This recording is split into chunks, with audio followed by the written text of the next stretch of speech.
దేవుడు మిమ్మల్ని మీ కుటుంబాన్ని దీవించి ఆశీర్వదించునుగాక.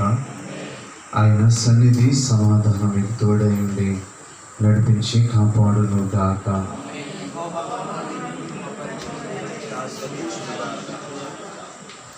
ఆమేన్, ఆమేన్, ఆమేన్. Thank you.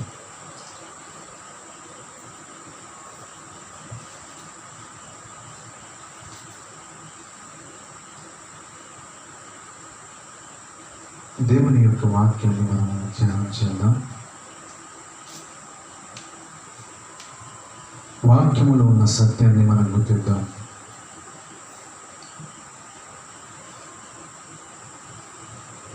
పాపము చేయకుండా అడ్డగించేవారు ఎవరయ్యా అంటే యేసయ్య. ప్రార్థన చేయకుండా అడ్డగించేది ఎవరయ్యా అంటే సాతానుడు. ఆత్మీయంగా నువ్వు ఎదగకుండా, కొనసాగకుండా, పొరుగెత్తకుండా, మోకరించకుండా, ప్రార్థించకుండా, ఆత్మ సంబంధమైన విషయాల్లో నిన్ను అడుగడుగున అడ్డగించేది ఎవరయ్యా అంటే సాతానుడు.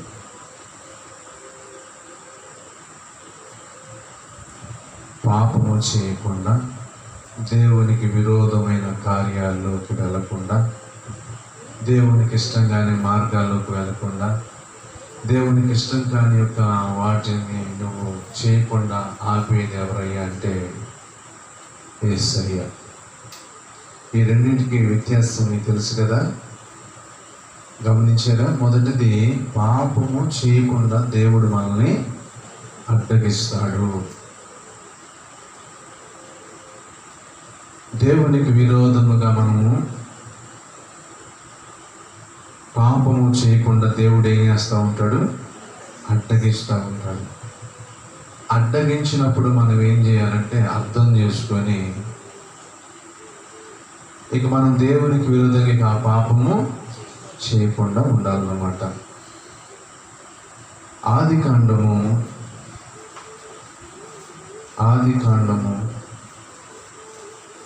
20వ అధ్యాయము 6వ వాక్యాన్ని మనం చదువుకుందాం. అందుకు దేవుడు, అవును, యథార్థ హృదయముతో దీన్ని చేసితువని నేను ఎరుగుదును, మరియు నీవు నాకు విరోధముగా పాపము చేయకుండా నేను నిన్ను అడ్డగించితిని. అందుకే నేను నిన్ను ఆమెను ముట్టనీయలేదు. కాబట్టి ఆ మనుషుని భార్యను తిరిగి అతనికి అప్పగింపుము. అతడు ప్రవక్త, అతడు నీ కొరకు ప్రార్థన చేయును, నీవు బ్రతుకుదువు. నీవు ఆమెను అతను అప్పగించని ఎడల నీవును నీ వారందరూ నిశ్చయముగా చచ్చిదరని తెలుసుకొనమని స్వప్నమందు అతనితో చెప్పాను. వాక్యం వింటున్న దేవుని బిడ్డలారా, ఇక్కడ ఒక అతను రాజు. ఏం పేరు ఇతని పేరు? అబీమెలెకు. ఇతడు ఏం చేశాడు? అబ్రహాము భార్య అయినటువంటి శారాతో పాపము చేయబోయాడు. అబ్రహాం ఎవరని చెప్పాడు? దేవుడు ప్రవక్త, దైవజనుడు, సేవకుడు. ఆమె అతని భార్య. ఆమెను ముట్టడానికి వీల్లేదు, ఆమెతో పాపం చేయటానికి వీల్లేదు అని దేవుడు అడ్డగించాడు. దేవునికి విరోధంగా పాపం చేయకుండా ప్రతి విశ్వాసిని, ప్రతి ఆత్మీయుని దేవుడు ఏం చేస్తూ ఉంటాడు? అడ్డగిస్తూ ఉంటాడు. పాపము చేయకుండా, అది ఏ పాపమన్నా అవనండి, అది ఏ వ్యసనమన్నా అవనివ్వండి, దేవుడు ఏం చేస్తూ ఉంటాడంటే అడ్డగిస్తూ ఉంటాడు.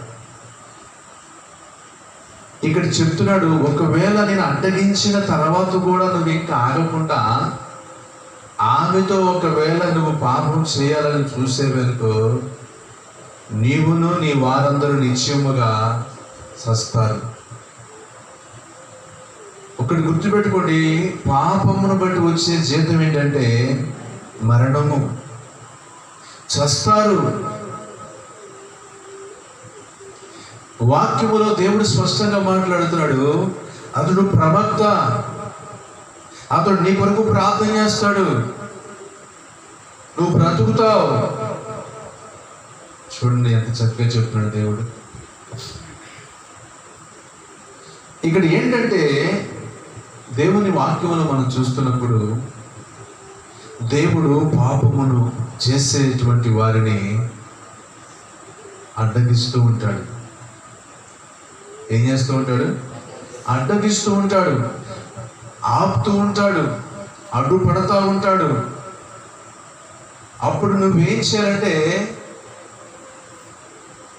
దేవునికి విరోధంగా ఆ పాపము చేయకూడదు. వింటున్నారా పిల్లలారా? దేవునికి విరోధంగా ఆ పాపము చేయకూడదు. దేవుడు వెళ్ళొద్దన్న చోటకి మనము వెళ్ళకూడదు. దేవుడు చేయవద్దన్న పని మనము చేయకూడదు. దేవుడు తినవద్దన్న పండుని వారు ఏం చేశారు? తిన్నారు. అందుకు వారు ఏం చేశారు? ఆత్మీయంగా చనిపోయారు. ఏదైనా తోట నుంచి బయటికి త్రోసివేయబడ్డారు, శాపగ్రస్తులైపోయారు, శ్రమించవలసి వచ్చింది. వారు బ్రతుకు దినములన్నీ కూడా ఎలా గడిచినాయి అంటే బహు దుఃఖకరముగా, బహు ప్రసవ వేదనగా, బహు శ్రమగా గడపవలసి వచ్చింది. ఏదైనా తోటలో ఉన్నప్పుడు వారికి శ్రమ ఉందంటారా? దుఃఖం ఉందంటారా? లేదు. ఏదైనా తోటలో దేవుడు వారితో చెప్పిన మాటని వారు అంగీకరించక వారు ఎవరి మాట విన్నారు అంటే సాతాను మాట విన్నారు. ఇప్పుడు చెప్పండి, సాతాను ఏం చేస్తాడు? సాతాను ఏం చేస్తాడు? ప్రార్థన చేయనిస్తాడా? దేవునికి నమ్మకంగా ఉండనిస్తాడా? లేదంటే మందిరానికి రానిస్తాడా? మోకరింపజేస్తాడా? మోకరించమ్మా అంటాడా సాతానుడు? ఆ ఉపవాసం ఉండమ్మా అని అంటాడా సాతానుడు? ఆ ఆత్మ సంబంధమైన ఏ కార్యము చేద్దామన్నా వాడు ఉండనివ్వడు. ఏదో ఒక విధంగా నేను చెడగొట్టాలని, ఏదో ఒక విధంగా నీ వ్రతాన్ని, నీ ప్రతిష్టతని, నీ భక్తిని, నీ ఆత్మీయతని, నువ్వు కొనసాగుతున్నటువంటి తీరును చూసి తట్టుకోలేక వాడు ఏం చేస్తాడు తెలుసండి? నా వల్ల కాట్లేదు అనుకుంటే ఇంకా చెడ్డవైనా మరి 7 తెచ్చుకుంటాడు. చూసారండి వాళ్ళకి అంత యూనిట్ ఉందా? ఏమండి మాట్లాడండి. చూసారా వాడికి అంత యూనిట్ ఉందా? నా ఒక్కడ వల్ల కాట్లేదు అనుకొని ఏం చేస్తున్నాడు? వెళ్ళి మళ్ళీ 7 తెచ్చుకున్నాడు, బలం పెంచుకున్నాడు. మరి చూసారండి ఎంత యూనిటీగా ఉంటారు వాళ్ళు. సైతాను సమూహాలు అండి అవన్నీ. ఆ సైతాను సమూహాలు ఆత్మీయుల్ని పాడు చేయటానికి, ఆత్మీయ జీవితంలో పరిశుద్ధతలో ఉండాలనుకున్న నిన్ను, విశ్వాసములో ఎదగలనుకున్న నిన్ను, పరిశుద్ధతలో ఉండాలనుకున్న నిన్ను, ప్రార్థనలో ఇదిగో ఉండాలనుకున్న నిన్ను ఏదో ఒక విధంగా పడగొట్టాలని వాడు ఏం చేస్తాడు తెలుసండి? బలాన్ని కూడగట్టుకుంటాడు. వాడు ఏం చేస్తాడో తెలుసండి? నైగారి మాటలు మాట్లాడద్దంటాడు. నైగారి మాటలు అంటే తేనెగారే మాటలు. తేనెగారే మాటలు అంటే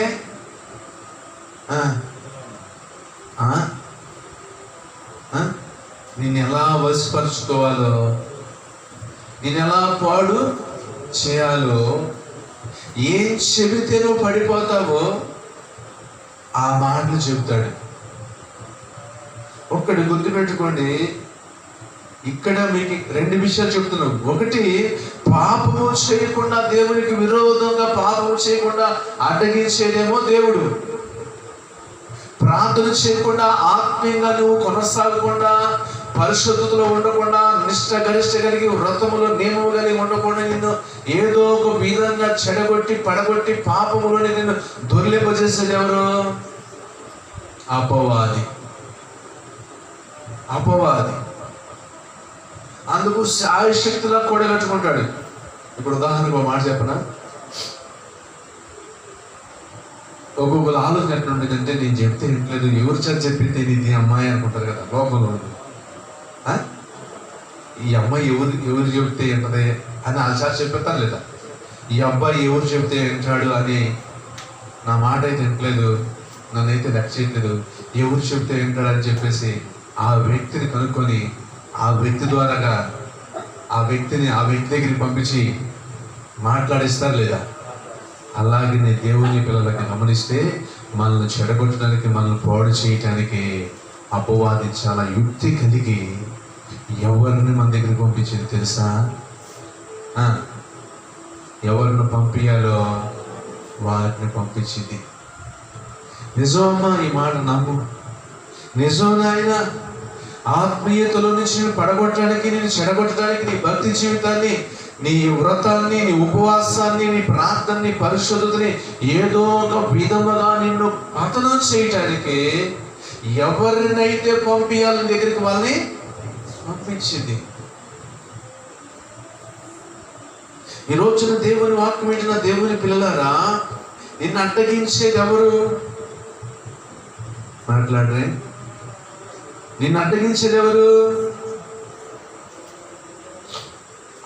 చూడండి, ఆ మాట మీకు తెలియచేస్తాను.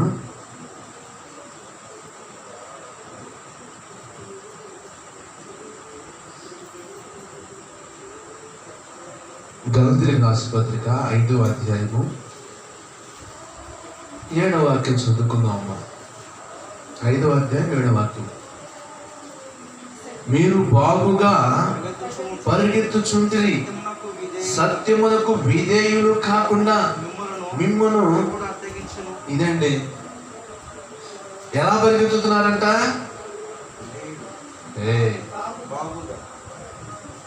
ఎలా పరిగెత్తుతున్నారంట? బాగుగానే పరిగెత్తుతున్నావు. నువ్వు కూడా అనుకున్నావు ఏమని? ఎక్కడి నుంచి నేను బాగుగా ఉండాలి, ఎక్కడి నుంచి నేను బాగానే ఉండాలి, మనిషిగానే ఉండాలి, మంచిగానే ఉండాలి, నేను ఇక దేవుని కొరకు నిలబడాలి, ఇక నేను విశ్వాస జీవితంలో, ఇక నేను ప్రార్థన జీవితంలో, లేకపోతే దేవుని మందిరానికి వచ్చే విషయంలో ఇక నేను ఆగిపోకుండా నేను క్రమాలకు నేను కొనసాగాలి, నేను మంచిగా ఉండాలని కోరుకున్నాను. బావుగానే పరిగెత్తాలనుకున్నావు, బావుగానే మాట్లాడాలనుకున్నావు, మంచిగానే జీవించాలనుకున్నావు. అదే కదా ఇక్కడ రాశాడు, మీరు బావుగానే పరిగెత్తుతున్నారు, అయితే నువ్వు విధేయులు కాకుండా. ఏం కాకుండా? విధేయులు కాకుండా. దేనికి? సత్యమునకు. సత్యం అంటే ఎవరు? సత్యం అంటే యేసయ్య. సత్యం అంటే దేవుని వాక్యము. అవునా? ఇప్పుడు మనం ఏమవ్వాలి? సత్యానికి, దేవునికి విధేయులం అవ్వాలి, వాక్యానికి విధేయులం అవ్వాలి. ఇప్పుడు వాక్యమైన దేవునికి, సత్యమైన దేవునికి విధేయులం కాకూడదని సైతాను ఏం చేస్తాడు? అడ్డగిస్తున్నాడు. ఏంటి? నువ్వు బాగానే పరిగెత్తాలనుకున్నావు, దేవునిలో దేవుని సన్నిధికి రావాలనుకున్నావు, మంచిగానే జీవించాలనుకున్నావు, మంచిగానే నోరు కుదురుగా పెట్టుకొని మంచిగానే మాట్లాడాలనుకున్నావు, నీ విశ్వాసతనాన్ని కనబరచాలనుకుంటున్నావు, నీ పరిశుద్ధ జీవితాన్ని కనబరచాలనుకుంటున్నావు, నీ ఆధ్యాత్మిక జీవితంలో ఎక్కడ కూడా తొట్టుపడకూడదని, పడిపోకూడదని, నువ్వు ఎంత మాత్రం లోనికి నువ్వు వెళ్ళకూడదని, లోకం నీలోనికి రాకూడదని బాగుగానే పరిగెత్తాలనుకున్నావు.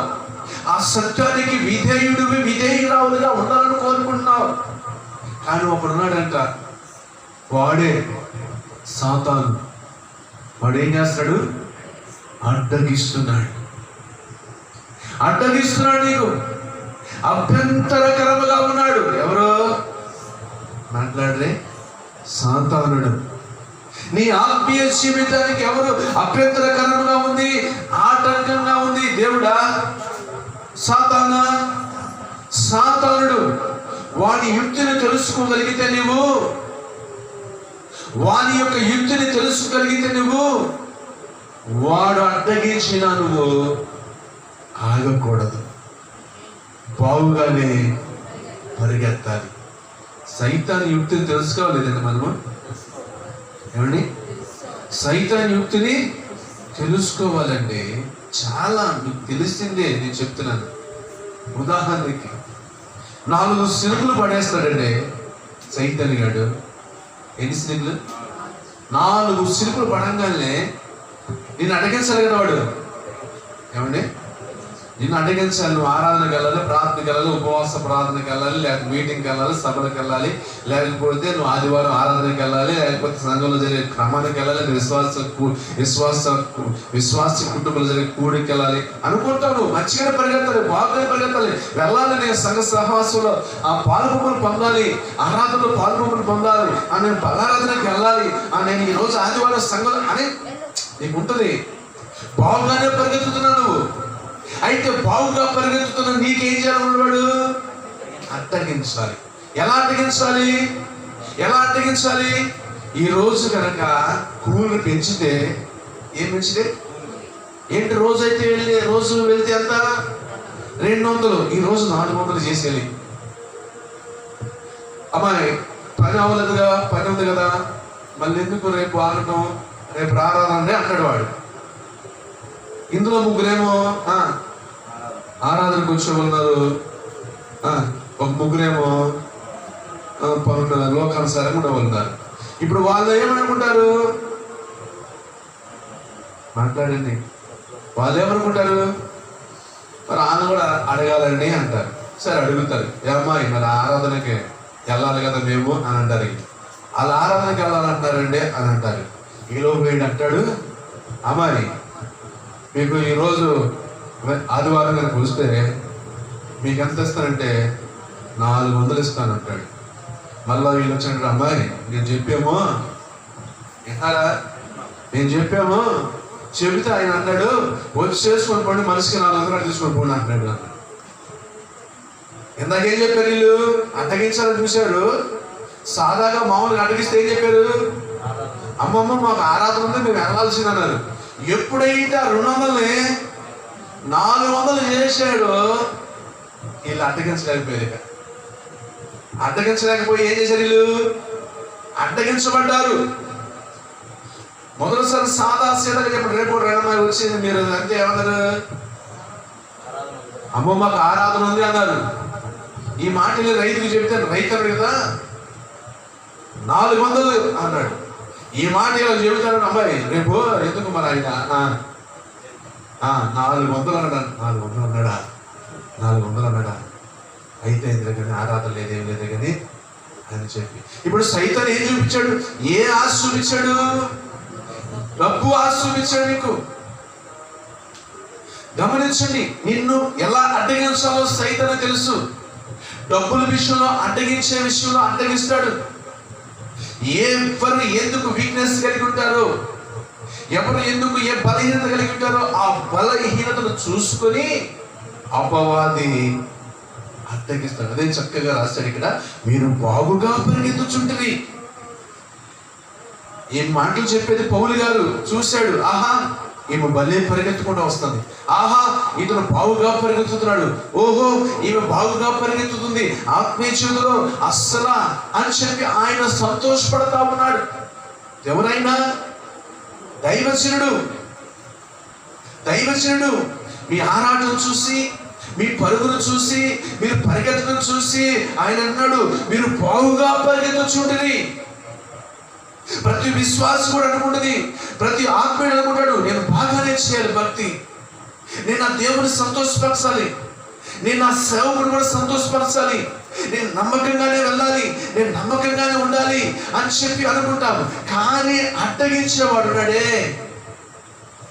వాడే సైతాన్.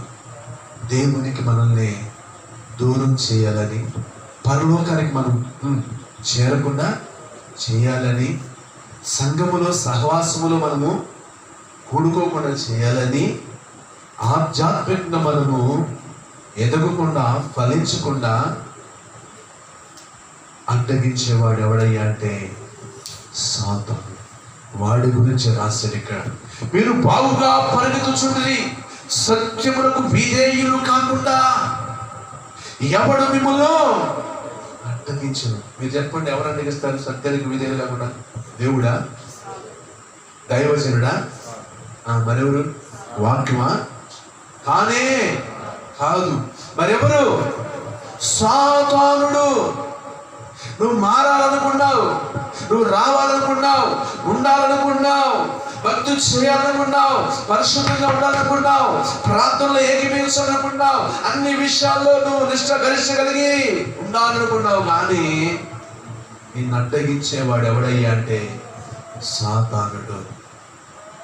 సాతానుడి చేత పాపము చేయించడానికి, సాతానును పడవేసి, సాతానుడు ఆధ్యాత్మికను పతనం చేయడానికి పలు విధాలుగా ఏం చేస్తా ఉంటాడు చెప్పండి? అడ్డగిస్తా ఉంటాడు.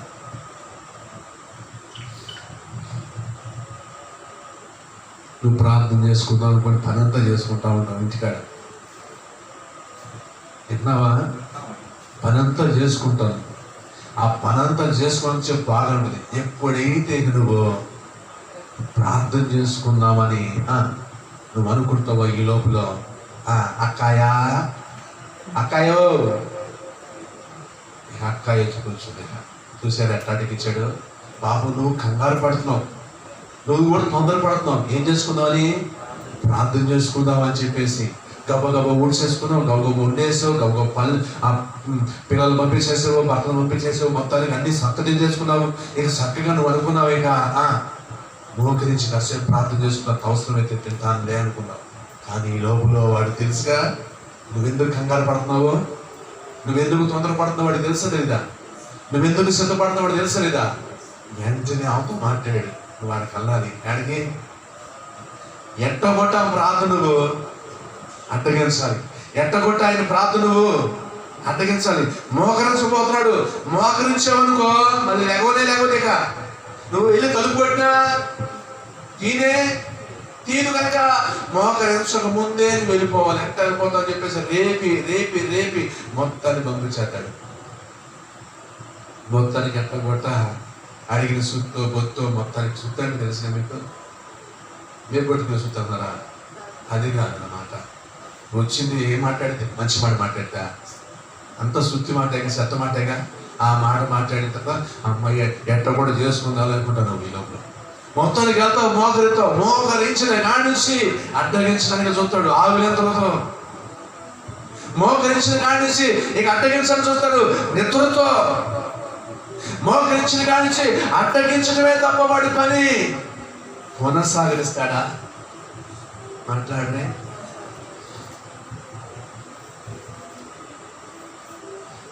ఈ రోజున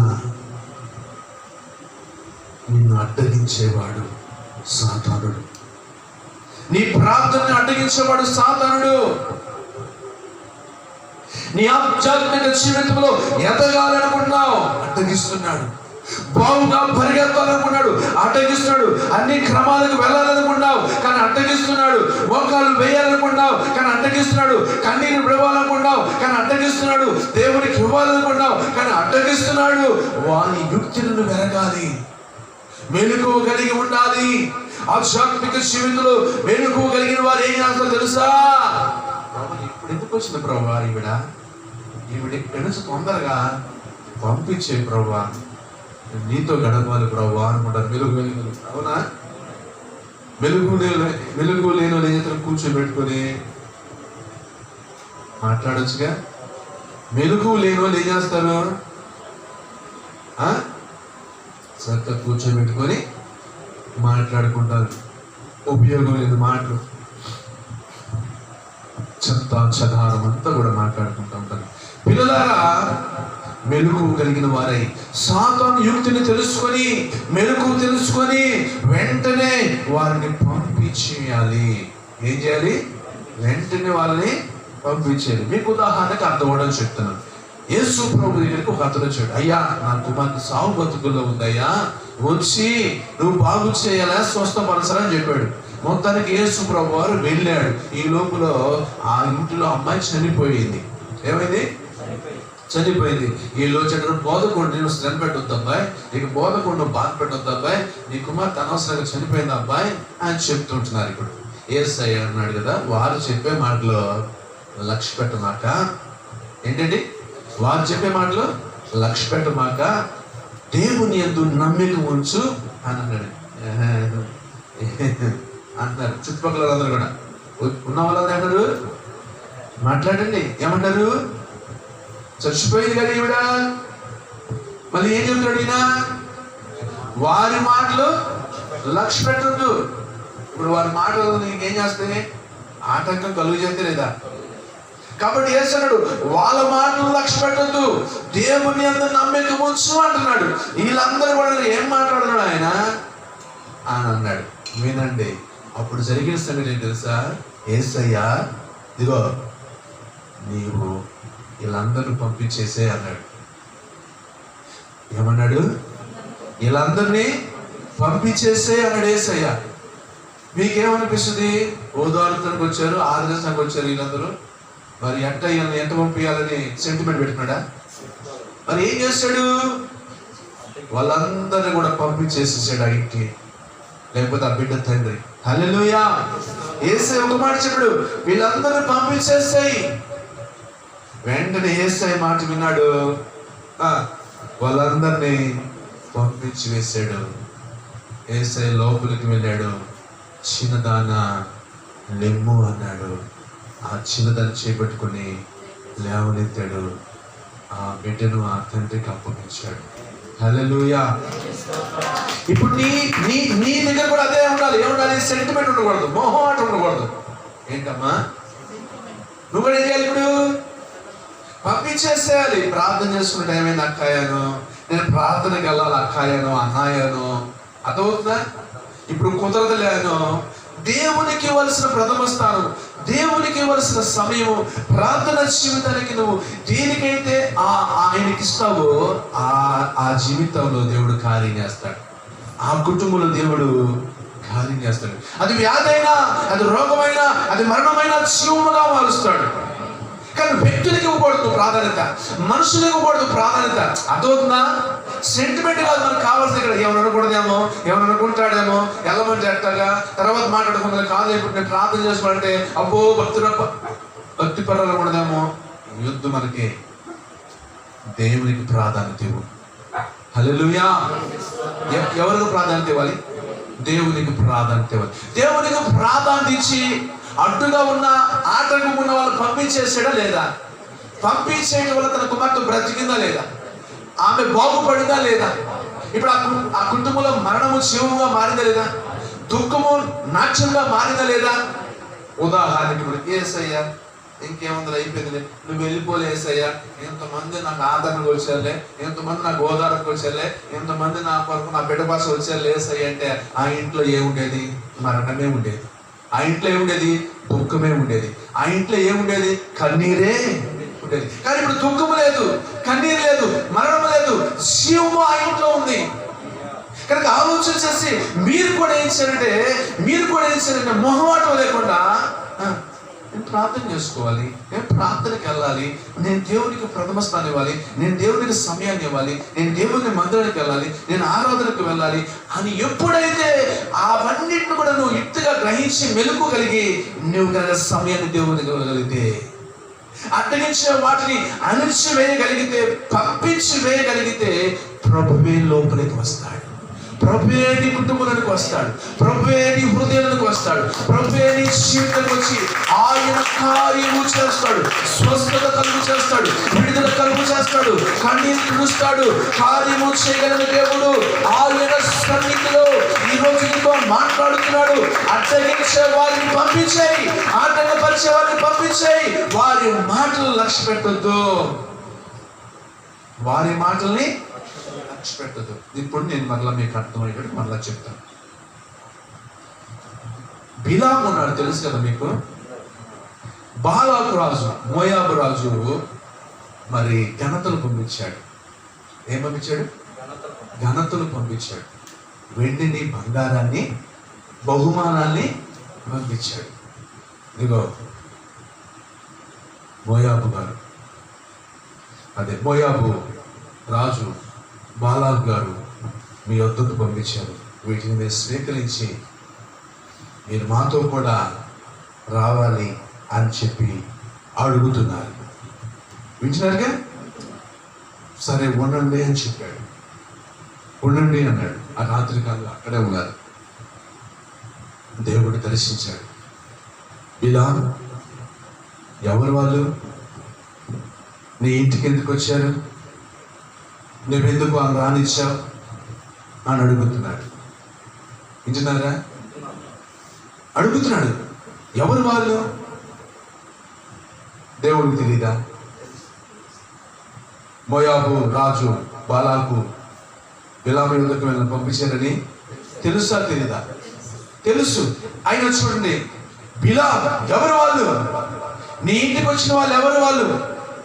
నీతో ఉన్నవారు ఎవరు వాళ్ళు అని అడిగాడు. అడిగితే చెప్పాడు, ఉన్నది ఉన్నది చెప్పాడు. ఎక్కడ చెప్పాడు? మోయాబు రాజు బాలాకు పంపించాడయ్యా వీళ్ళని అన్నాడు. ఏంటన్న విషయం? ఏం లేదయ్యా, ఇశ్రాయేలు యొక్క జనాంగాన్ని క్షమించమని అంటున్నాడు అన్నాడు. నువ్వు ఆ మనుషులతో కూడా పోవద్దయ్యా. ఏమన్నాడు? నువ్వు ఆ మనుషులతో కూడా పోవద్దయ్యా, వాళ్ళు నా జనాంగం, నా బిడ్డలయ్యా. బానిసత్వంలో మూనుగులతో ఉన్నప్పుడు నేను విడిపించుకున్నానయ్యా, నా స్వకీయ సంపాదకం అయ్యా వాళ్ళు.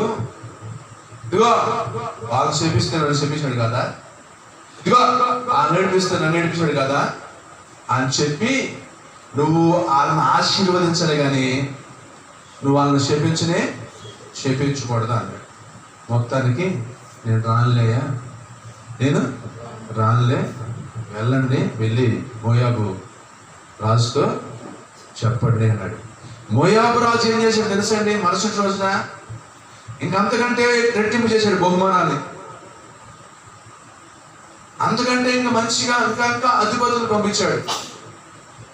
ఏమంటే దేవుడు ఎప్పుడు మాట్లాడినా ఒక మాట మాట్లాడా లేదా? ఏమంటే మొదటి రోజు మాట్లాడిన అదే మాట, రెండో రోజు మాట్లాడినా అదే మాట కదా. మరలా ఇప్పుడు దేవుడు సరే కనిపెడుతున్నాడంట. మరలా దేవుడు ప్రత్యక్షమై అంటున్నాడు, ఎవరయ్యా నీ ఇంటికి వచ్చింది, ఎవరు వాళ్ళు అని అడుగుతారు. సేమ్ టు సేమ్ చెప్పాడు. మరలా అయ్యా మోయాబు రాజు బాలాకు పంపించినటువంటి మనుషులయ్యా. ఏమిటి? ఏమీ లేదు, భూతాలని కప్పేశారంట ఇశ్రాయేలీలు, వాళ్ళు క్షమించమన్నాడు.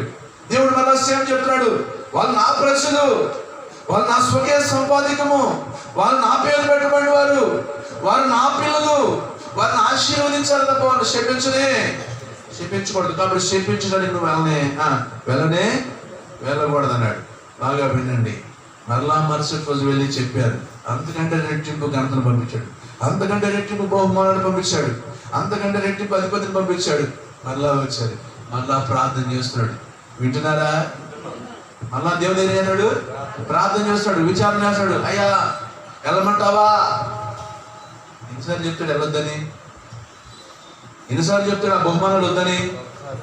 ఎన్నిసార్లు చెప్తాడు వాటి మీద నీకు మనసు వెళ్ళొద్దని? ఎన్నిసార్లు చెప్తాడు ఆ మాట నువ్వు వినొద్దని? అదవద్దు నీకు.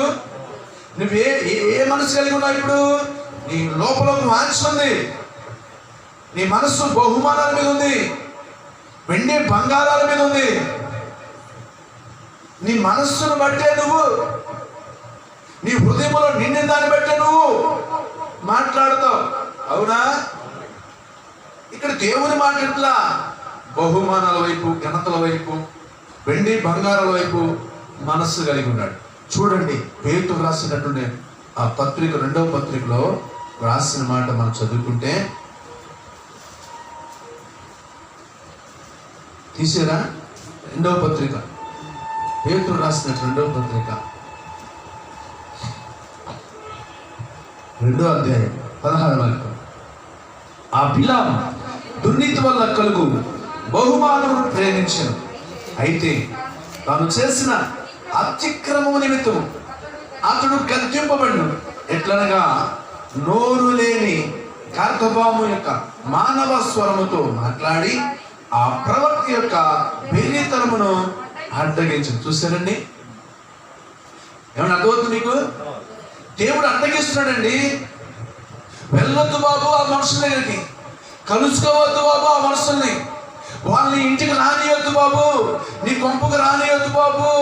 నువ్వు బహుమానాలు ప్రేమించొద్దు, ఘనతలు గౌరవాలు కోరుకోవద్దు. ఇదిగో ఏదైనా కావాలంటే నన్ను అడుగు, నేను ఇస్తాను. అంతకంటే రెట్టింపు వాటిని ఇవ్వడా? అంతకంటే ఘనమైన వాటిని ఇవ్వడా? అంతకన్నా పేరు ప్రఖ్యాతులు ఇవ్వడా? అంతకన్నా నిన్ను హెచ్చించడా? మాట్లాడండి. మరి ఎందుకు వాటిని ప్రేమిస్తున్నావు? ఎందుకు వాళ్ళని శారదిస్తున్నావు నీ ఇంటికి? ఎందుకు వాళ్ళని రాణిస్తున్నావు? ఎందుకు వాళ్ళ దగ్గరికి వెళ్ళాలనుకుంటున్నావు అని దేవుడు గద్దిస్తున్నాడు. అని దేవుడు నోరు గర్భబాబుకు మానవ స్వరాన్నిచ్చి అతను వెళ్తున్న మార్గములో అడ్డుపడి అడ్డగిస్తున్నాడు. ఒకసారి స్తోత్రం చెప్పండి.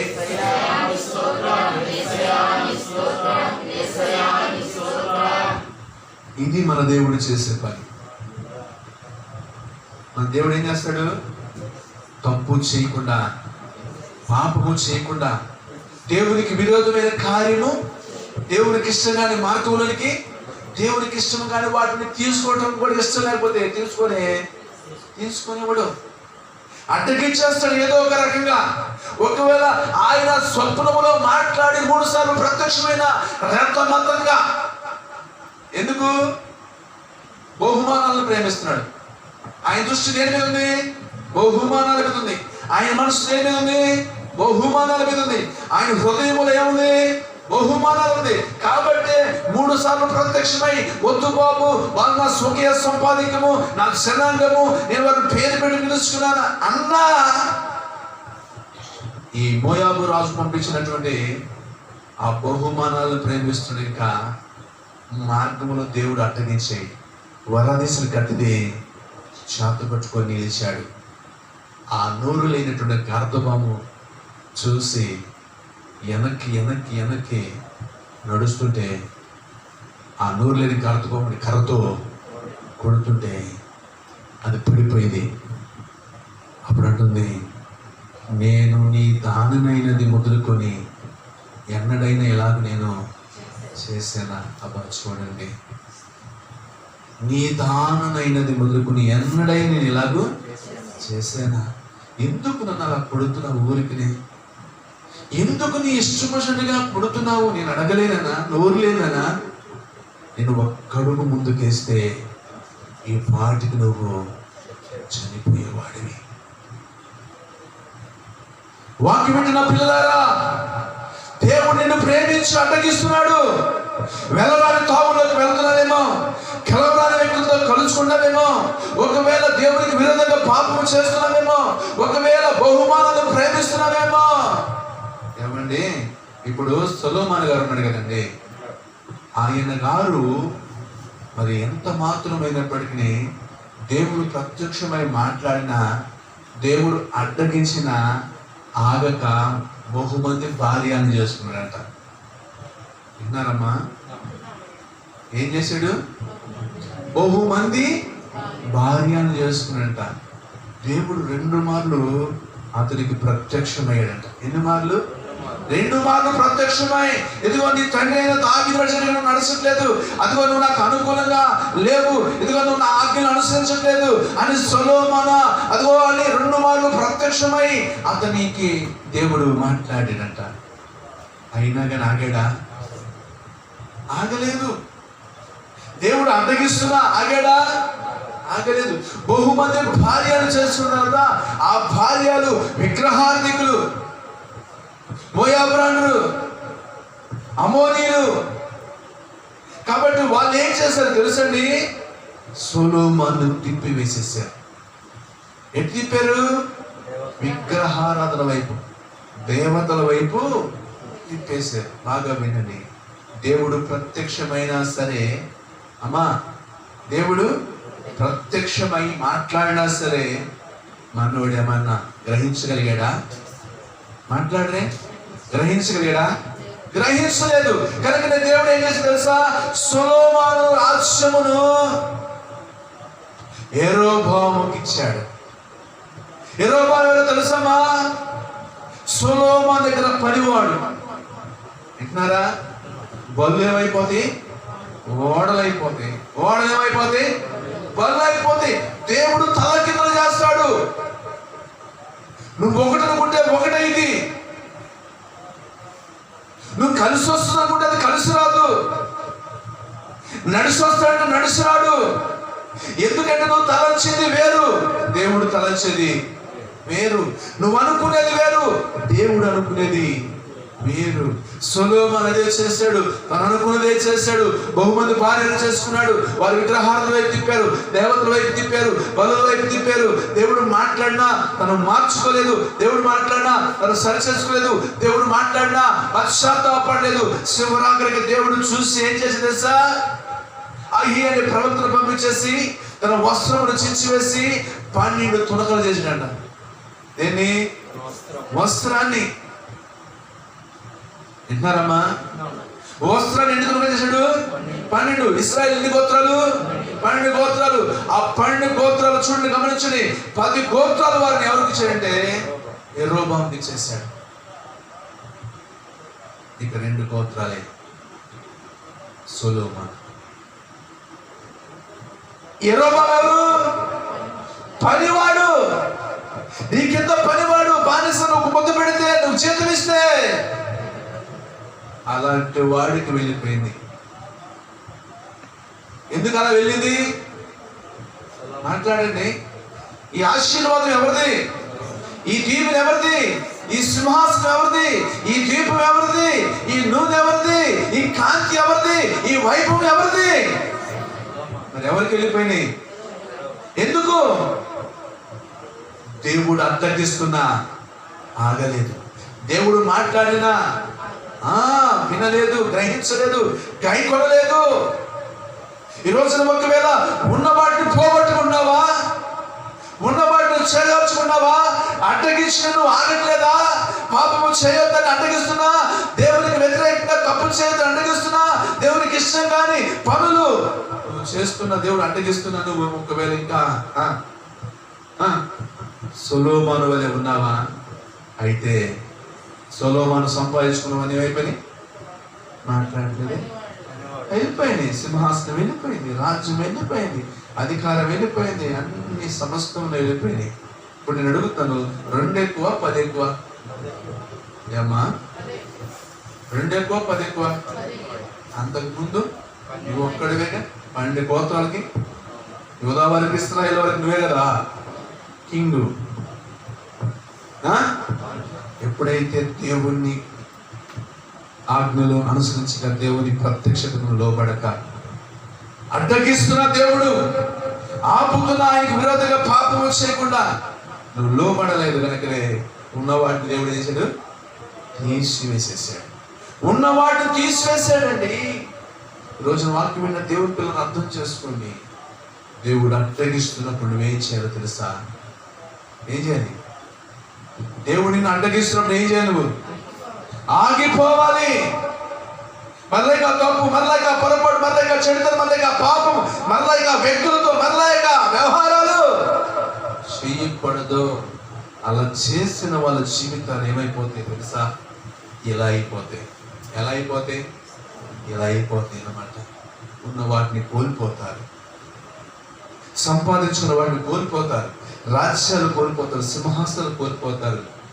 పిల్లలారా గమనించండి, దేవుడు అడ్డగిస్తున్న తర్వాత కూడా నువ్వు అర్థం చేసుకోక, ఒకవేళ అజ్ఞానంతోనూ, ఒకవేళ నీ లోపల ఉన్నటువంటి అదే బిలాముకున్నది ఏంటి? ప్రేమ. ఏం ప్రేమ? బహుమానాల ప్రేమ, ధనభోగాల ప్రేమ, సుఖభోగాల ప్రేమ. ఒకవేళ నీ లోపల ఉంటే నేను ఎంతగా అడ్డగించినా నువ్వు ఆగనే. తద్వారా నీకు మంచిగా ఈ బిలాము దిక్కులేని సాగు తెచ్చాడంట. ఏ సాగు తెచ్చాడు? దిక్కులేని సాగు తెచ్చాడంట. ఈ సొలొమోను రాజ్యాన్ని యెరోబాముకి వెళ్ళిపోయిందంట. దేవుని పిల్లలారా, పనివాడండి, నీ గడగడాడేవాడండి, వణికిపోయేవాడండి, భయపడేవాడు.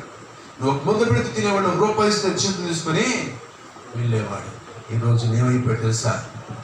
యజమాని అయిపోయాడు, సింహాసనం అయిపోయింది, రాజ్యం, అధికారం అన్నీ కూడా వెళ్ళిపోయింది. ఇప్పుడు ఒకసారి ఆలోచన చేయండి. మీకు అందరికి ఒక మాట చెప్పాలనుకున్నాను. ఆ మాట ఏంటో చూడండి. ఆ మాట చాలా మంచి మాట. అది చూద్దాం, చూడండి పరిశుద్ధ లేఖనం నుంచి.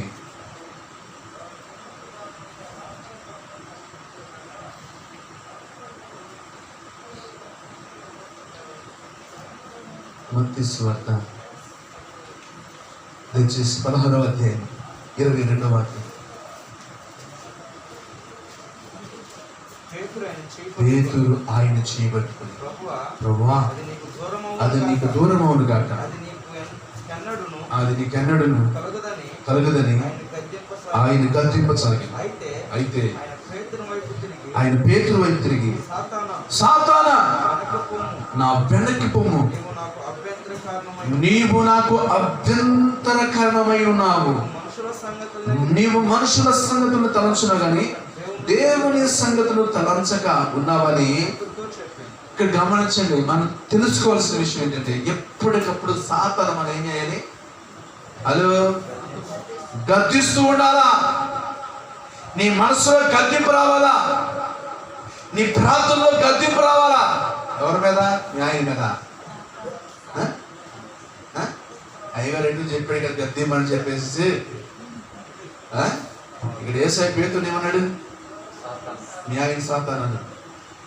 ఏం లేదు, చెడుకో తీసుకుంటాడు. ఇక ఎట్ట కనబడుతుంది నీ కంటికి? నేను ఏమన్నావా నువ్వు? ఏమి నేర్పుతాడు నీకు మీ అయ్యగారు? ఇయ్యాలని నేర్పుతుంది అని అంటాడు. మరి అంటారు కనుక జాగ్రత్తగా ఉండండి. నీ ప్రాంతంలో గద్దింపు ఉండాలా. ఏంటి? ఎవరిని? సాతాను గద్దించాలా. అధికారముతో కూడిన ప్రార్థన చేయాలా. నీ ప్రార్థన అగుపరచాలా? అధికారాన్ని అగుపరచాలి. ప్రార్థనలో నీ ప్రాంతంలో అభిషేకాన్ని అగుపరచాలా. బాప్తిస్మం పొందిన ప్రతి ఒక్కరి మీద అభిషేకం నిలిచి ఉంది. బాప్తిస్మం పొందిన ప్రతి ఒక్కరి మీద ఆయన ఆత్మ నిలిచి ఉన్నది. ఆత్మ చేత, అభిషేకం చేత, అధికారం చేత ఎప్పటికప్పుడు సాతాను నీకు అడ్డుగా ఉంటుంటే, ఆటంకంగా ఉంటుంటే, నీకు అభ్యంతరంగా ఉంటే ఎప్పటికప్పుడు ఏం చేస్తూ ఉండాలి? మెలకు కలిగి నువ్వు నాకు అభ్యంతరంగా ఉన్నావు. సాతానా ఎవరితో అనే మాట? ఎవరితో అన్నది ఈ మాట అంట? అది గుర్తుపెట్టుకో. డైరెక్టర్గా మాత్రం పేతురుతో అన్నట్టుగా మీరు అనమాకండి. సైతందనా అని అనమాకండి. అర్థమవుతుందా? ఏంటంటమ్మా? ఏంటండి? నన్ను సాతాను అంటావా? సాతాను మొహంలో అన్నావు అనుకో, అమ్మా నన్ను సాతాను మొహంలో అన్నది కనుక డైరెక్ట్గా అటాక్ అవటం కాదు, కానీ వాడి యుక్తిని ఎరిగి, ఓహో ఈ వ్యక్తి ద్వారా. ఇప్పుడు యేసయ్యని ఏ వ్యక్తి ద్వారా అడ్డగిస్తున్నాడు? అర్థమవుతుంది మీకు?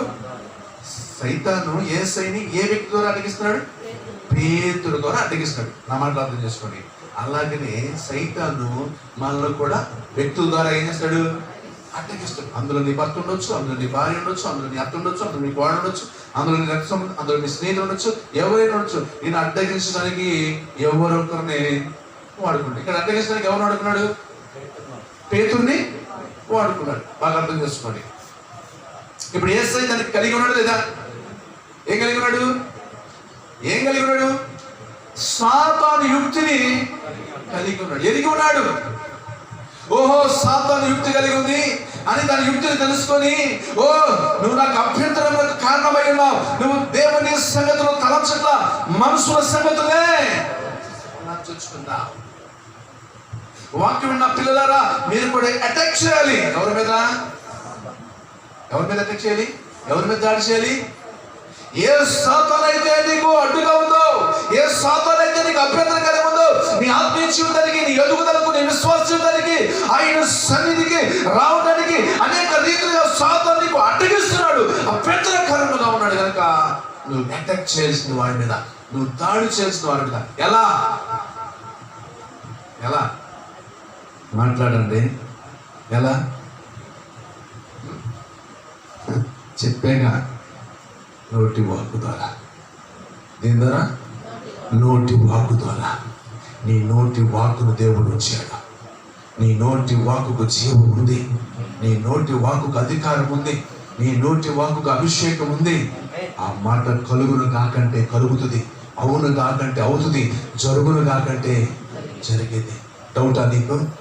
డౌట్ అయితే మనం చేయగలిగేది లేదు. అది ఒకవేళ నీకు డౌట్ లేకుండా యేసు పోయినట్లుగా, ఓ సాతానా నువ్వు ఇక్కడి నుంచి వెళ్ళిపో అంటే ఏమైంది? వెళ్ళిపోయింది. సాతానా అని కత్తిస్తే అది వెళ్ళిపోయింది. సాతానా నువ్వు నాకు అభ్యంతర కారణమైన గో బ్యాక్ అంటే వెళ్ళిపోయింది. సైతాన్ ఎప్పుడు కూడా నీ వెనకే ఉండాలి. అర్థమవుతుందా? సైతాన్ ఎప్పుడు కూడా నీ వెనకే ఉండాలా? యేసయ్య ఎప్పుడు కూడా నీ ముందే ఉండాలా? నువ్వు యేసయ్య వెనకాల ఉండాలా? యేసయ్య నీ ముందు ఉండాలా? యేసయ్య వెనకమాల నువ్వు ఉండాలా? సైతాన్ ఎప్పుడు నీ వెనకమాలే ఉండాలి. హల్లెలూయా. కనుక యేసయ్య ముందు పెట్టుకో, యేసయ్యకు ప్రథమ స్థానమే, యేసయ్య మాట విను, యేసయ్య నడిపిస్తాడుగా నడు. ఆశ్చర్యమైన కార్యాలు జరుగుతాయి. నీకు అధికారం ఇచ్చాడు, నీకు వాక్ ఇచ్చాడు, నీకు అభిషేకం ఇచ్చాడు. విడుదల చేయి. విడుదల చేయగలిగితే నీ వాక్ పనిచేస్తుంది. నీకు వాక్ ఇచ్చాడు దేవుడు. ఆ వాక్య ఖడ్గం అంటే, ఆ వాక్య ఏంటి? ఖడ్గం. వాడు ఆ ఖడ్గాన్ని వాడు, నీ ప్రార్థనలో వాడు. ఎక్కడ అడ్డగించబడుతున్నావు? ఏ విషయంలో అడ్డగించబడుతున్నావు?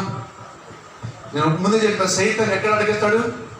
ఆత్మీయంగా మనల్ని అడ్డగిస్తాడు. అంతేనా కదా? ఆత్మీయంగా ఎదగాలనుకుంటావు, బావుగా పరిగెత్తాలనుకుంటావు, పరిశుద్ధంలో ఉండాలనుకుంటావు, ఉపవాసం ఉండాలనుకుంటావు, దేవుని మీద రావాలనుకుంటావు, పరిచయం చేయాలనుకుంటావు, ప్రార్థన చేయాలనుకుంటావు. అన్ని విధాలుగా వాడు ఏం చేస్తూ ఉంటాడంటే అడ్డగిస్తూ ఉంటాడు. అన్ని విధాలుగా నీ మీద వాడు అభ్యంతరంగా ఉంటాడు. అయితే నువ్వేం చేయాలంటే, నువ్వేం చేయాలి? నువ్వేం చేయాలి? నీ వాక్కును విడుదల చేయాలి. నీకు ఇచ్చాడు అధికారం. నీ వాక్కులో ఉన్న శక్తి, నీ మాటలో ఉన్న శక్తి, నీ ప్రార్థనలో ఉంది. ఆ అధికారాన్ని చూపించు. ఆ అధికారాన్ని వాడు, ఆ ఖడ్గాన్ని ఉపయోగించు. నువ్వు నన్నేం చేయలేవు. ఎవరితో ఈ మాట అనమాటుంది? అది గుర్తుపెట్టుకోండి. అయ్యగారు చెప్పాడు కానీ చెప్పి మళ్ళీ ఇంటికాడ మళ్ళీ బడాయి చూపి మాట్లాడాడు. నువ్వు నన్నేం చేయలేవు, నీ వల్ల ఏం కాదు, నువ్వెంత చేస్తావు, నేను ఎంత చేస్తున్నాను, నువ్వు చేస్తావు అంటే నేను చేస్తున్నాను, నువ్వెంత కష్టపడ్డా. నీ అధికారం అది కాదు. నేను అడ్డగించే సాతాను మీద చూపి, నీకు అభ్యంతర కారణముగా ఉన్న సాతాను మీద ఆధ్యాత్మికంగా నేను అడ్డగిస్తున్నాడే, ఆటంకంగా ఉన్నాడే, అవరోధాలు కలిగిస్తున్నాడే, వాడి మీద నీ వాక్కుని, వాడి మీద నీ ఖడ్గాన్ని, వాడి మీద నీ ప్రార్థన శక్తిని జై చెప్పతో వాడు ఏమైపోతాడు? ఓడిపోతాడు, విడిచి పారిపోతాడు. ఇక నీ ముందు కుప్పిగంతులు వెయ్యడు, నిలబడు. అధికారాన్ని ఉపయోగించాడు. ఏం చేయాలి? ఉపయోగించలేదా? వాక్కును ఉపయోగించలేదా? ఉపయోగించకపోతే వాడే నీ మీద అధికారము చేస్తాడు. అదే వాక్కును కనుక ఉపయోగించేవనుకో, అధికారాన్ని ఉపయోగించేవనుకో, అక్కడ ప్రార్థన బలముగా నువ్వు అధికారికంగా అభిషేకంగా నువ్వు చేసేవనుకో, ఇంకంతే. వాడు కుప్పిగంతులు వెయ్యడు, వాడి వేషాలు నీ ముందు సాగు. కనుకనే సాతాను యుక్తిని తెలుసుకొని, అధికార వాక్కు దేవుడు ఇచ్చాడు కనుక, అది జీవ వాక్కు కనుక, అది ఖడ్గమైనది కనుక దాన్ని వాడు ఉపయోగించు. మోకరించినట్టు ఉపయోగించు. నీకు ఆలోచించి దేవుడు నోటితో మాట్లాడదు అంతే. మళ్ళీ ఇందులో రెండు విషయాలు చెప్తున్నా. నీకు మోకరించినప్పుడే ఉపయోగించాలా, అవసరంలా మామూలు కూడా ఉపయోగించవచ్చు. అర్థమవుతుందా? మామూలు కూడా ఉపయోగించవచ్చు. నేను కలవరపరుస్తాడా, కొనుగదీస్తాడా, టార్చర్ చేస్తాడా, భయపెడతాడా? అమ్మంటే ఏం చేయాలి నువ్వు? మోకరించాలా? మోకరించడానికి వీలు లేకపోవచ్చు, అయినా సరే నోటి వాకుని వాడుకోవచ్చు. మోకరించే వాళ్ళమ్మ, ప్రార్థన చేసినప్పుడు వాళ్ళమ్మ అంటలా నేను. నీకు అభ్యంతర కారణంగా ఉన్న ప్రతి సమయం అందు నువ్వు మోకరించిన గురిద్దమ్మా. అడ్డగిస్తున్న ప్రతిసారి మోకరించిన కుదిరిద్దా అంటున్నా?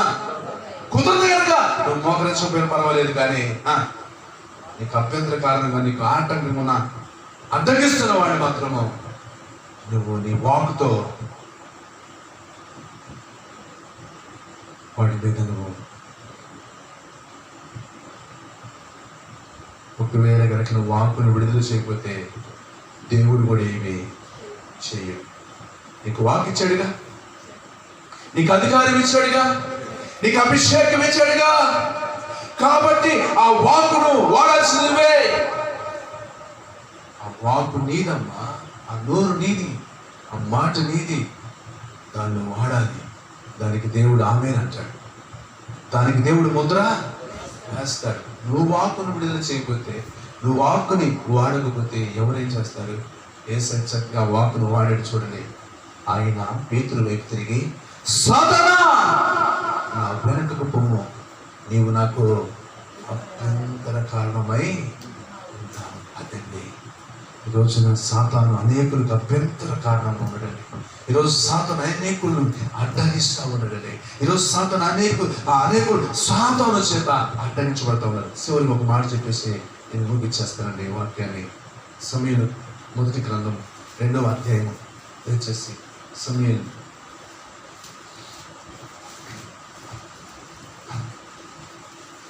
మొదటి గ్రంథము 2వ అధ్యాయం వచ్చేసి చూడండి 13వ వాక్యం. ఆ దినమున ఏలియా ఇంటి వారిని వచ్చి, నేను చెప్పినదంతయు వారి మీదకి రప్పింతును, దాన్ని చేయి మొదలుపెట్టి దాన్ని ముగింతును. తన కుమారులు తమను తాము శాపగ్రస్తులుగా చేసుకుని ఉన్నారని తాను ఎరిగి వారిని అడ్డగించలేదు కనుక అతని ఇంటికి నిత్యమైన శిక్ష విద్యుతునని నేను అతనికి తెలియచేద్దు.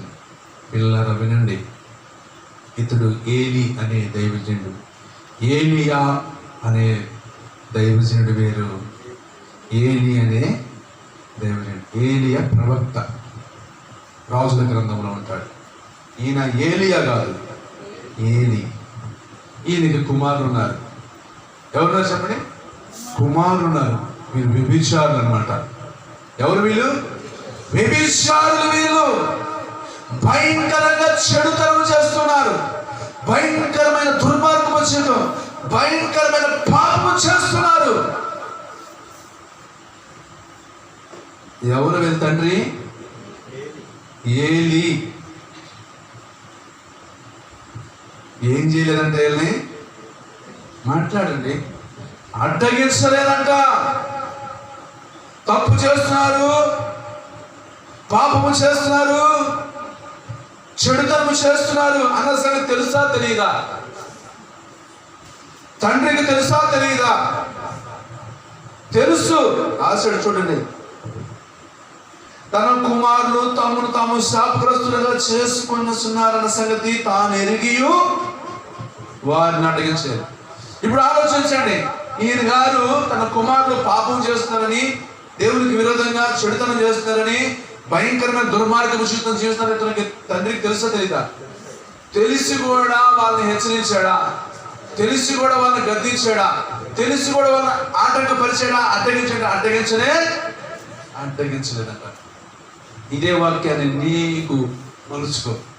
నీ ఇంట్లో ఉన్నవారు తప్పు చేస్తున్నప్పుడు నువ్వు అడ్డగించలేదా? అందులో ఎవరైనా కావచ్చు. ఇక్కడ ఏలి తండ్రి స్థానంలో ఉన్నాడు.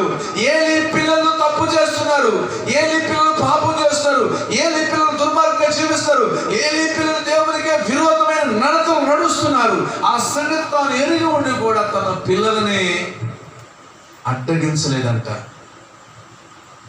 అందుకే తన ఇంటి వారికి నిత్య శిక్షకు కారకుడయ్యారు ఏలి.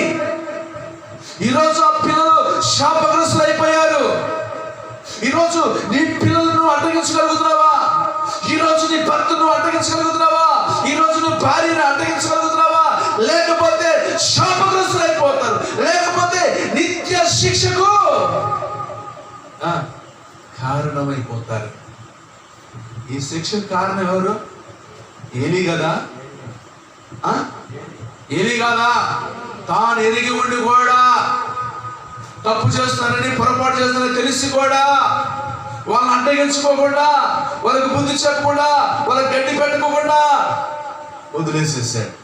ఇప్పుడు ఆ శిక్ష ఆ ఇంటి మీదకి వచ్చి పడింది. అవునా? ఆ శిక్షకు కారణం ఎవరు? ఏలియా. అవును. ఒక ఆత్మీయత స్థానంలో నేను నిన్ను గద్దించలేదా? హెచ్చరించలేదా? నీ తప్పును ఖండించలేదా? నీ పొరపాటు నీకు తెలియచేయలేదా? నీ అవిధేయత నేను బయలుపరచలేదా? అలా బయలుపరచకపోతే నీ శిక్ష కారణం ఏమవుతుంది తెలుసా? నేనవుతాను. నీ శాపగ్రస్తమైన కారణం ఎవరో తెలుసా? మాట్లాడండి. నేనవుతాను. ఎందుకు? నువ్వు తప్పుల మీద తప్పులు చేసుకుంటూ పోతున్నా, పొరపాట్ల మీద పొరపాటు చేసుకుంటూ పోతున్నా, అవిధేయత మీద అవిధేయత చేసుకుంటూ పోతున్నా, అక్రమ మీద అక్రమం చేసుకుంటూ పోతున్నా. గద్దించలేదు. గద్దిస్తే ఏమైపోతావు? హెచ్చరిస్తే ఏమైపోతావు అని అర్థమవుతుందా? బుద్ధి చెబితే ఏమైపోతావు అని. నేను కనుక అలాగా శుభ్రాసుకుంటా పోతే ఎవరైపోతారు? నీ శిక్ష కారణం. నువ్వు శాపగ్రస్తుడు అయిపోయిన కారణం ఎవరైపోతారు? అందుకే నువ్వు శాపగ్రస్తుడు కాకూడదు, నీ ఇంటి మీదకి శిక్ష రాకూడదంటే ఏం చేయాలి? ఇప్పుడు ఎప్పటికప్పుడు అడ్డగిస్తూ ఉండాలి, ఎప్పటికప్పుడు గద్దిస్తూ ఉండాలి, ఎప్పటికప్పుడు బుద్ధి చెప్తూ ఉండాలి, ఎప్పటికప్పుడు హెచ్చరిస్తూ. ఇప్పుడు హెచ్చరించడం నీకు నచ్చిందా? బుద్ధి చెప్పడం నీకు నచ్చిందా? గద్దించడం నీకు నచ్చిందా? అట్లా నచ్చదు. కానీ దేవుడు చెప్తున్నాడు, ఏలి తన కుమారుల్ని అడ్డగించలేదంట. అక్కడ రాశాడు 23వ వాక్యం, 29వ వాక్యం. నా నివాస స్థానములకు నేను నిర్ణయించిన బలి నైవేద్యమును మీరు ఎలా తృణీకరిస్తున్నారు? 29వ వచనం చదువుతున్నాను. 23వ అధ్యాయము 29వ అధ్యాయం. నా నివాస స్థలములకు నేను నిర్ణయించిన బలి నైవేద్యములను మీరు ఎలా తృణీకరిస్తున్నారు? మిమ్మును కొవ్వు పెట్టుకొనొచ్చు, మిమ్మును కొవ్వు పెట్టుకొనుటకై నా జనులకు ఇశ్రాయేలు చేయు నైవేద్యములలో శ్రేష్ఠ భాగమును పట్టుకొనొచ్చు. నాకంటే నీ కుమారులను నువ్వు గొప్ప చేసుకొనుచున్నవే. ఇక్కడ ఏమైందంట? నాకంటే. ఎవరికంటే? దేవుని కంటే కుమారులు ఎక్కువ అయిపోయారంటండి. దేవుని కంటే కుమారులే గొప్ప చేసుకుంటాడంటండి. దేవుని స్థానాన్ని దేవునికి ఇవ్వకుండా, దేవునికి ఇవ్వాల్సిన ఘనత దేవునికి ఇవ్వకుండా, దేవుని ప్రేమించవలసిన వాడు దేవుడిని ప్రేమించుకోకుండా ఎవరిని గొప్ప చేసుకుంటాడంట? తన కుమారులని గొప్ప చేసుకుంటారంట. ఒకటి గుర్తుపెట్టుకోండి, ఇక్కడ మీరు గమనించండి. మీ దగ్గరికి కూడా ఈ వాక్యాన్ని తీసుకోండి. మీరు కూడా ఏం చేయాలి? ఇప్పుడు మీరు కూడా ఏం చేయాలి? మొహమాటం లేకుండా, ఏం లేకుండా, మొహమాటం లేకుండా, శుద్ధి అంతకన్నా లేకుండా, సోది అంతకన్నా లేకుండా, నిర్మోహమాటంగా, ఉన్నది ఉన్నట్టుగా, వాస్తవికంగా నువ్వు గొప్ప చేసుకోకుండా నీ బిడ్డనైనా, నీ భర్తనైనా, నీ భార్యనైనా, ఎవరినైనా నువ్వేం చేయాలి తెలుసా? ఖచ్చితంగా అడ్డగించాలి. నువ్వు చేసేది తప్పు, నువ్వు తిరిగేది తప్పు, నువ్వు తాగేది తప్పు. నువ్వు ఇలా చేస్తే దేవునికి విరోధం అయిపోతావు. నువ్వు ఇలా విరోధం వల్ల శాపగ్రస్తుడు అయిపోతావు. ఇలా నువ్వు విరోధంగా చేయటం వల్ల ఏదో ఒక రోజు నిన్ను బట్టి ఇంటి మీదకి ఏమొస్తుంది? శాపము, శిక్ష వస్తుంది. ఒక్కటి గుర్తుపెట్టుకోండి, గొప్ప చేసుకోమాకండి. మిమ్మల్ని మీరు గొప్ప చేసుకోమాకండి. మీ పిల్లలు మీరు గొప్ప చేసుకోమాకండి. నీ భర్త నువ్వు గొప్ప చేసుకోమాక. నీ భార్య నువ్వు గొప్ప చేసుకోవద్దు. అందుకే ఇక్కడికి వస్తే బ్లడ్ రిలేషన్ ఉండకూడదంట. ఏముండకూడదు? బ్లడ్ రిలేషన్ ఉండకూడదు. తప్పును తప్పుగా ఖండించాలి, అవిధేయతను అవిధేయతగా ఎత్తి చూపాలి, లోపాన్ని లోపంగా మాట్లాడాలి.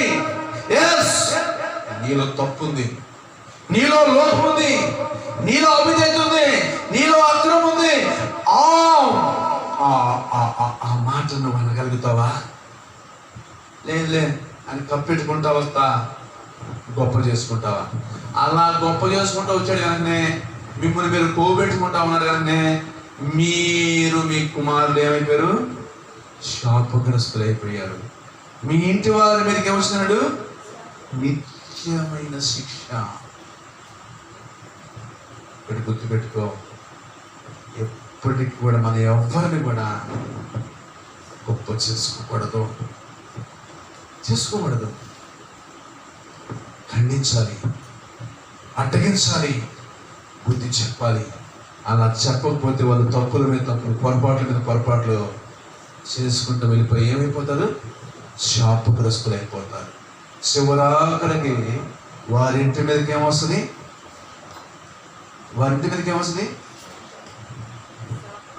శిక్ష. చూడండి, అక్కడ రాశాడు. మరలా శాపం చేపండి. తన కుమారులు తమను తాము శాపగ్రస్తులుగా చేసుకుంటున్నారని తాము ఎరిగి వారిని అడ్డగించలేదు కనుక అతని ఇంటికి నిత్యమైన శిక్ష.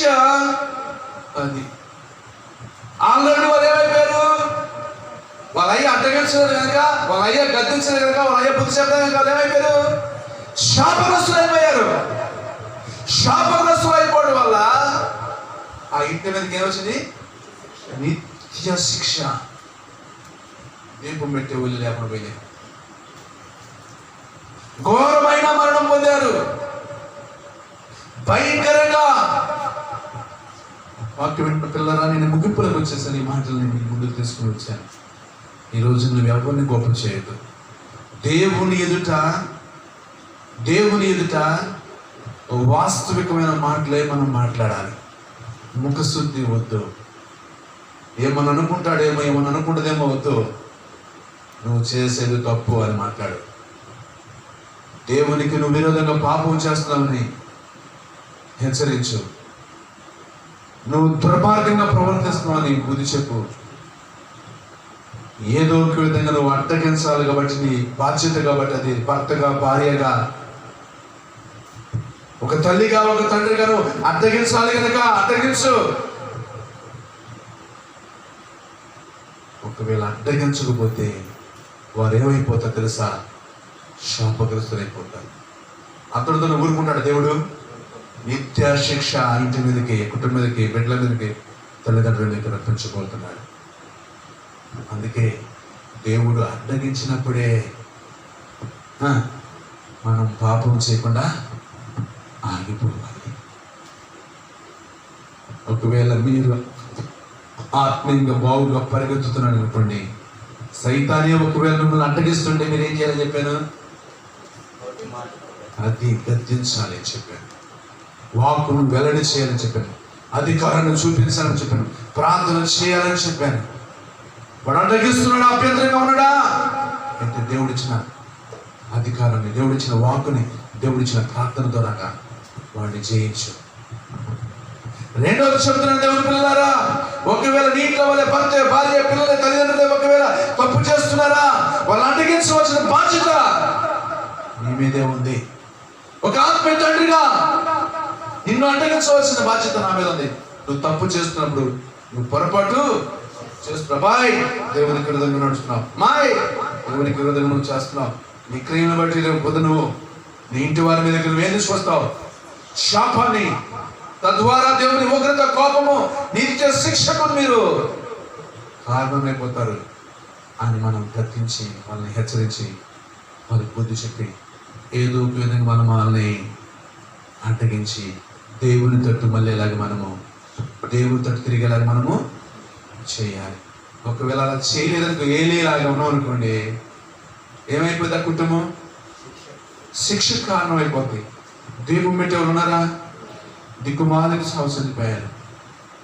నడిని బద్దలైపోయి ఏలి వెళ్ళిపోతే యుద్ధానికి వెళ్ళి ఓపి ఫినెహాసులు చనిపోతే గర్భం ఉండాల్సిన ఆవిడ బిడ్డ కానీ కోడలండి చనిపోయింది. ప్రభావం ఏమో వెళ్ళిపోయింది, మనసు పట్టుబడిపోయింది. ఒకటి కాదు రెండు కాదు, చూడండి. యక్షవరానికి ఏం పేరు పెడితే ఏకపోదని పేరు పెట్టింది. ఏ పోదు అంటే ప్రభావము వెళ్ళిపోయింది. చూడండి దేవుని పిల్లగా, అందుకే దేవుడు అడ్డగిస్తున్నాడా? అర్థం చేసుకో. భార్య అడ్డగిస్తుందా? అర్థం చేసుకో.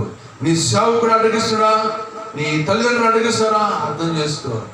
అడ్డగిస్తున్న ఆగకుండా పాపం చేయడానికి, నువ్వు దుర్మార్గంగా ప్రవర్తించడానికి, ఒకవేళ నీ ఇష్టంలో పోతూ ఉంటే శాపగ్రస్తులు అయిపోతారు, నిత్య శిక్షకు కారకులు అయిపోతారు.